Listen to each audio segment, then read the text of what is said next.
আপনাকে ঝেড়ে কথা বলতে হবে। বিশেষ কোন রাজনৈতিক দল না, এটা আওয়ামী লীগ।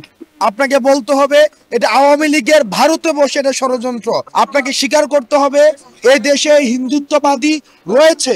আপনি যদি এই হিন্দুত্ববাদী যে মনোভাবটা, এই উগ্রবাদী মনোভাবটা যদি আপনি স্বীকার করতে না পারেন, তাহলে এই সমস্যাটা সমাধান করা সম্ভব না। এই হিন্দুত্ববাদ আমাদের যে সার্বভৌমত্ব এবং ন্যাশনাল সিকিউরিটিতে একটি বড় একটি থ্রেট।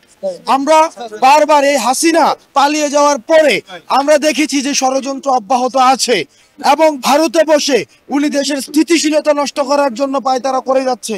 এই কারণে এই যে ঘটনাগুলো ঘটছে, গতকাল সাইফুল ভাইকে নৃশংসভাবে যেভাবে হত্যা করা হয়েছে, সেটি হচ্ছে হিন্দুত্ববাদী উগ্রবাদিতার যে প্রকাশ, এই উগ্রবাদিতার বহিঃপ্রকাশ ঘটেছে।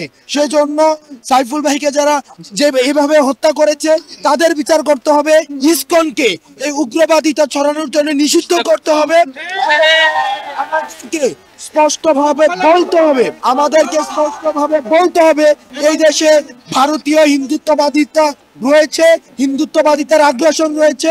আমাদের এই সাম্প্রদায়িক সম্প্রীতিকে নষ্ট করার জন্য 5 আগস্টের পরে আমাদের কোনো ভারতীয় ভাই, কোনো আমাদের হিন্দু ভাই এমন হয় নাই যে তার মন্দির ভাঙা হয়েছে, তার সম্পদ দখল হয়েছে। আমাদের দাড়ি টুপিওয়ালা ভাইরাই এসব মন্দিরকে পাহারা দিয়েছে। কিন্তু আমরা দেখেছি ভারতে বসে এই যে ষড়যন্ত্র চলছে, এই ষড়যন্ত্রগুলো আমাদের রুখতে হবে এবং ইসকনকে নিষিদ্ধ করতে হবে।